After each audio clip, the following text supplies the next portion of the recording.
All right, so in order to work on the upper, we're going to put it in a vise and put it in this upper receiver block, and should be able to pan this camera up a little.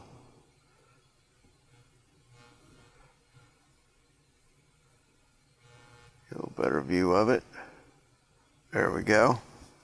I'll turn it a little bit toward the camera. And so this is what we're going to be attaching.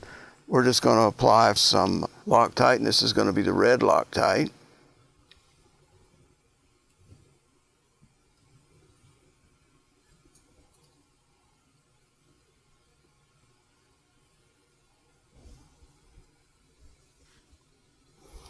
So now that we've got more than enough of that stuff on there, barrel nut goes on this way, and it does not fit flush.